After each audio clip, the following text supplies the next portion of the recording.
The morning sun cast long shadows across the rocky plains of planet Kithata as Kim Taho stepped out of research outpost. 7. He pulled his jacket tighter against the cold wind and checked his equipment one more time. Today was supposed to be a routine survey of the dying forest 20 kilometers north of the station. Tahoe had been studying the planet's ecosystem for 3 years now. Every month, more plants withered and died. The wildlife grew thinner and more desperate. Something was killing this world slowly, and he was determined to find out what. Tahoe, radio check, came the voice of Park So-young through his device. I hear you clearly, So-young, he replied, adjusting his backpack. Weather looks good for the survey. Should be back by sunset. Copy that. I'll monitor your position from here. Be careful out there. Tahoe smiled slightly. So-young, always worried about him during solo missions. They had been research partners for 2 years, and she knew how focused he could become when studying something interesting. Sometimes he forgot to eat or check in for hours. The walk to the forest took him through barren hills covered in strange, purple grass. Grass used to be green, according to the old survey reports. Now it looked sick and brittle. He stopped several times to take soil samples and photograph the dying vegetation. As he reached the edge of the forest, something felt wrong. The usual sounds of small animals moving through the trees were missing.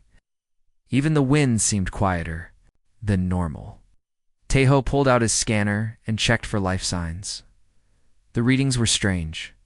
Most of the normal forest creatures were gone, but there was something else. Something big. The scanner showed a massive heat signature about 2 kilometers deeper into the forest. It was moving slowly, almost like it was hurt. Tahoe hesitated.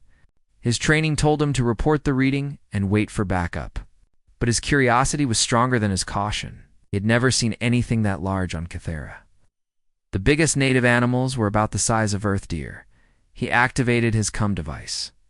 So-young, I'm picking up an unusual reading. Large. Life form about 2 clicks into the forest. How large? So-young asked, her voice concerned. Scanner says it's huge. Maybe 20 meters long. But it's moving very slowly. I think it might be injured. Tahoe, you need to come back. That's not normal for this planet. You should inform Commander Lee and get a proper team out there. I'm just going to take a closer look. It's dangerous. I'll retreat immediately, Tahoe. Don't do anything stupid. But he was already moving deeper into the forest, following the scanner readings. The trees here were ancient and tall, their branches forming a thick canopy that blocked most of the sunlight. The air smelled of decay and something else. Something metallic like burned metal. After 20 minutes of careful walking, Tahoe heard it. A low, rumbling sound that seemed to come from the earth itself. It was rhythmic, like heavy breathing. He crept forward, using the thick tree trunks as cover. Then he saw her. The dragon was lying on her side in a small clearing, her massive body rising and falling with each labored breath. She was unlike anything Tahoe had ever seen or read about. Her scales were deep blue-black, but they seemed to shimmer with an inner light. Her head was elegant and intelligent, with large golden eyes that tracked his movement, even though she appeared to be dying. Tahoe's breath caught in his throat. Dragons were supposed to be myths, stories told by ancient civilizations. But here was one real and alive and in terrible pain. Her body was covered in wounds. Long gashes ran along her sides, and several of her scales were cracked or missing entirely. The wounds looked like they came from some kind of energy weapon, not claws or teeth. Whatever had attacked her was using advanced technology. The dragons. Golden eyes fixed on him, and Tahoe felt his heart racing. Those eyes held intelligence far more than any animal he had ever studied. She was aware of him, studying him just as he was studying her. Slowly, carefully, she lifted her great head. Tahoe took a step back, ready to run. But the dragon made no aggressive moves. Instead, she made a sound that was almost like a purr, low and gentle. Then she did something that changed everything.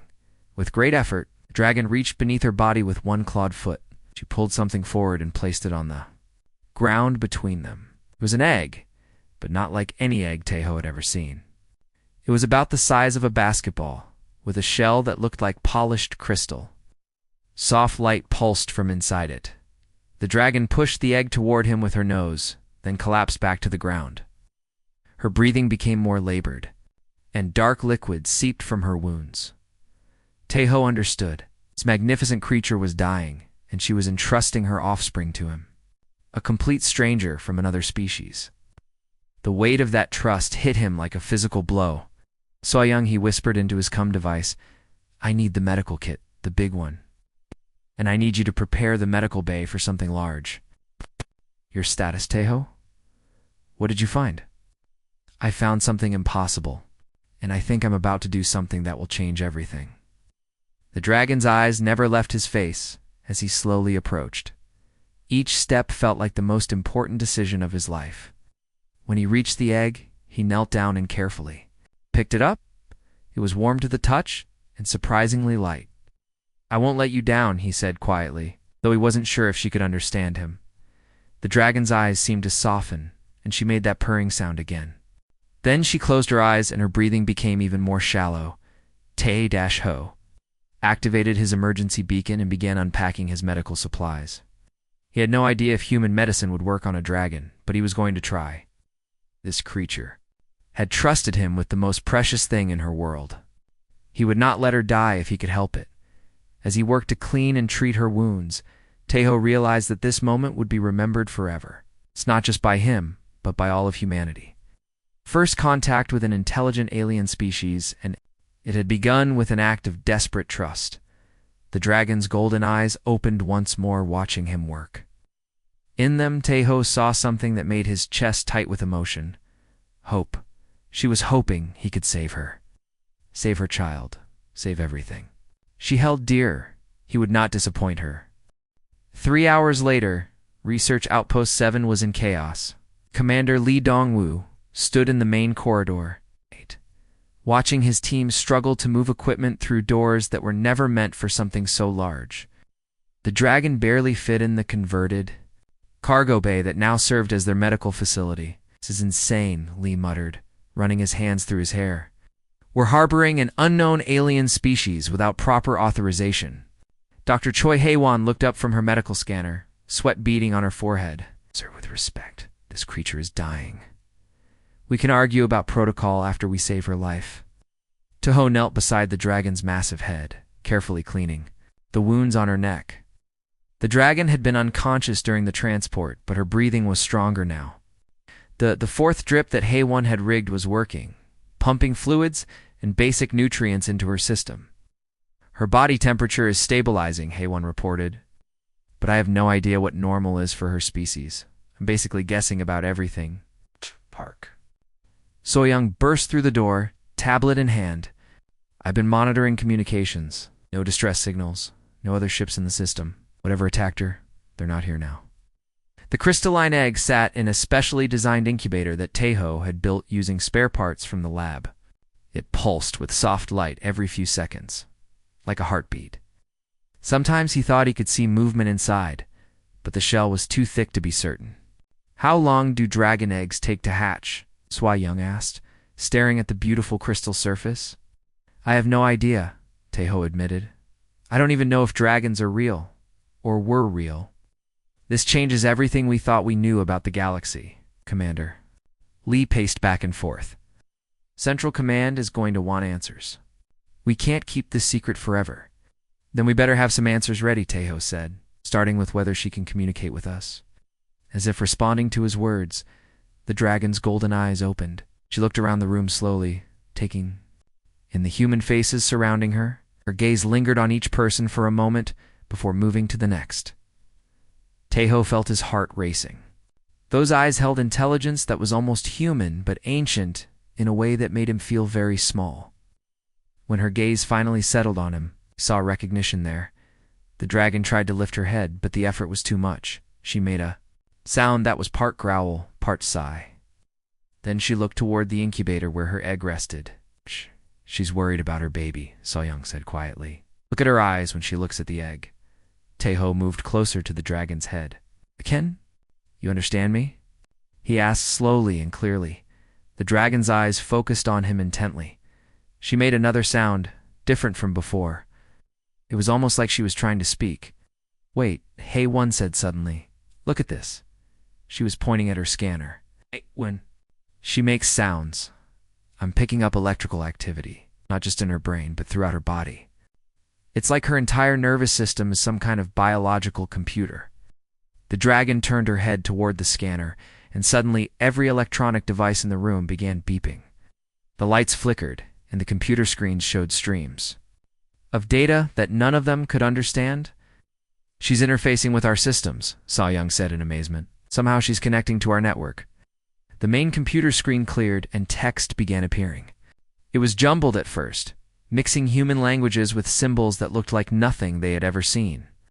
But slowly, the text became clearer. I am Valthera appeared on the screen. You help me. Why? Commander Lee stepped forward. You can understand us? More text appeared. Learning your words, your machines, simple, but useful. Teho felt excitement building in his chest. We helped you because you were hurt, and because you trusted us with your egg. The dragon, Valthora, made that purring sound again. Trust, yes. Difficult, choice, but necessary. What attacked you? Lee asked. Are they coming back? Oh. The screen went dark for a moment, then filled with images. Oh. They showed massive ships that looked like they were made of metal and flesh combined. The ships were firing energy weapons at something that looked like other dragons. Devourers appeared on the screen. They hunt my kind. The weight of those words hit everyone in the room. They were looking at the last member of an entire species. Last? Teho asked quietly. My mate dead. My children dead. Only This one remains. The text paused, then continued. You help. Teho looked at the egg, pulsing with life in its incubator. Yes, we'll help however we can. Dangerous, Valthera wrote. DEVOURERS. Come. Day. Hunt. Hunt. All intelligence. Soon they find humans. Commander Lee's face went pale. What do you mean they hunt all intelligence? Images flashed on the screen. Worlds burning, ships being torn apart, cities falling. And everywhere those horrible hybrid ships consuming everything in their path. They technology. Eat minds. Eat thinks I fought dumb. For thou years. Now am am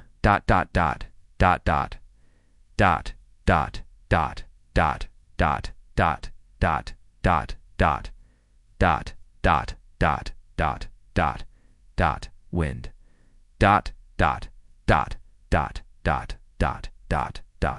One's at Wharf and one's at NCA is.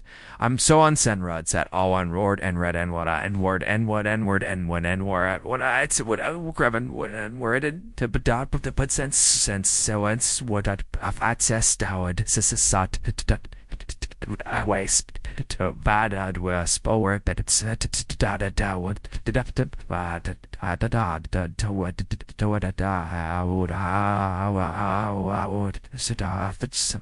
Hay1 checked her scanner again. Her vital signs are getting weaker. Whatever those wounds are, they're not healing normally. More text appeared. Wounds, poisoned, DEVOURER, designed, 2, kill, dragons, days, maybe, hours. The room fell silent. They were talking to a dying member of an ancient species, and she was warning them about something that threatened all life in the galaxy. What do you need us to do? Teho asked. My, child, hatch, soon. Dragon, young, must. Bond, with, parent. Without, bond, child, will, die.